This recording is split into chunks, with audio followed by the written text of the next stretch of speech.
Joining us tonight, Congressman Matt Gaetz, member of the House Judiciary and Armed Services Committees. Congressman, good to have you with us. Your thoughts on what in the world is happening to the Democratic Party? It is quite a lot to keep up with, Lou. First, Democrats voted for a wall. Then they said a wall was racist and immoral. Now, apparently, they don't even want President Trump to be able to talk about a wall in Congress and delivering the State of the Union address. And you look at what's going on in the world today, as you noted in your monologue. Venezuela is on fire, a country breaking down, a humanitarian crisis on our border, terrorists and special interest aliens trying to enter our country illegally. And what Nancy Pelosi is focused on is where Donald Trump can give a speech. I mean, give me a break. If there was any mistake the president made, it wasn't canceling Nancy Pelosi's trip to Afghanistan. I would have canceled her trip home from Afghanistan, because it just strikes me as a nonsensical thing to do with so many issues before the country, to focus on where the president will be standing when he convincingly makes the case that a border wall, that security on the southern border with Mexico should be the top priority of this Congress. This border wall is now the centerpiece of what is a president confronting unprecedented resistance, unprecedented subversion from a party that is supposed to be the loyal opposition. There has never been the like of this in American history. It is stunning to watch. It is awful to hear. And it is in no way showing any signs of abating. What is the president to do here, and how must he govern?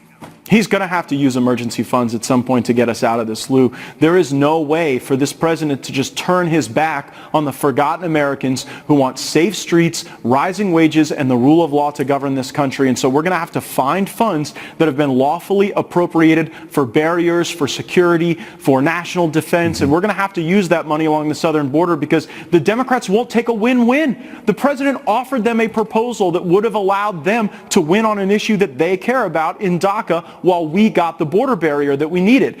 But they wouldn't even accept that. And like, Lou, where is the Democrat proposal for border security? If they don't believe in a physical barrier, what the hell do they believe in? And why won't they put that on the floor? Why don't we see something to actually take action, rather than to sit around and tell the president he's got to walk down the street to give the State of the Union?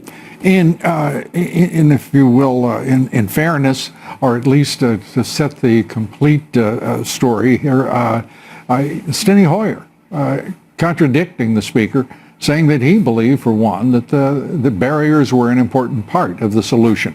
I know it's remarkable, but there it is. Of course they are. Who doesn't believe this? Who believes that our border is less safe if we build a physical barrier? Who is it that believes that those caravans are going to be stopped by, a drone? I mean, these caravans are thousands of people, Lou, and like, they don't stop. They keep forming, and every time the Democrats in Congress talk about amnesty, a few hundred more people go and join a caravan. And so, I think that what they're doing is dangerous for the country, and if we have some attack that occurs here because they didn't secure the border, the blood will be on their hands.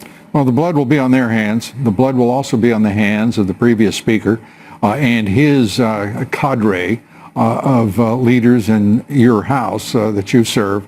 I have to say, this president is faced, and I think you put it exactly correctly, there is only one way forward, and that is an honest, straightforward declaration of a national emergency, because that's where we are. We're looking at Venezuela, which is a nation afire right now, and the president, to his credit, recognizing the new interim president.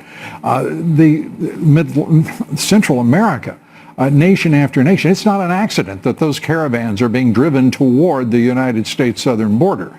There is the influence of China in this hemisphere. It goes on. Iran? You look at Iran making a play in Venezuela? Well, making a play, and also one of its warships scheduled to make a port call within the next 6 months. I mean, so how are we supposed to solve any of these problems if we won't listen to the President of the United States? I mean, there has to be a win-win here for Republicans and Democrats.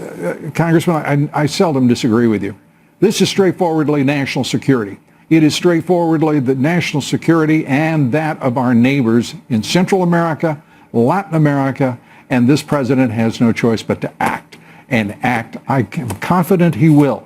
But this is a time for, this nonsense with Nancy Pelosi. She has, this is This is a disgrace, and it's the disgrace that'll be borne by the Democratic Party. I think a lot of these federal workers who are going to work and want to get paid will be very relieved if they saw this president say, you know what, enough of the games, enough of the pettiness. No. This is a Speaker of the House that literally won't even open the door for me to walk in and deliver my address. So we're going to just start doing stuff. We're going to start checking things off the to-do list. We're going to get this wall built. We're going to start paying people who are patriots and showing up to work. And you know what? I think the country's ready for that. I think the country's ready to get the wall built. I think the country is ready for this president to assert a national emergency to deal with a host of threats and challenges that we face. I don't think the country is ready for another deal in which the Democrats put forward a possibility that there will be a secure border. I don't believe that immigration can be meaningfully reformed unless that wall is actually built.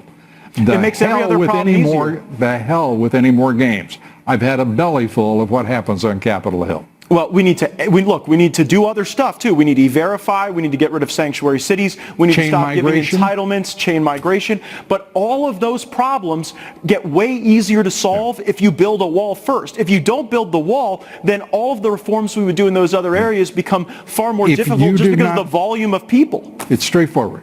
We cannot in any way reform immigration. If we can't control immigration, we can't control immigration without a secure border. It is an unbreakable syllogism. Absolutely. And I think the American people get that. And the question is whether or not Democrats will ever feel the pressure to bring something to the table to meet basic security needs of the country. I still believe in the people of this country. And when those Democrats see how disgusted Americans are at the conduct of that Speaker of the House, and particularly toward this president, I think you're going to find new friends very quickly. Congressman, good to have you with us as always. Thank you, Lou. Congressman Matt Gaetz.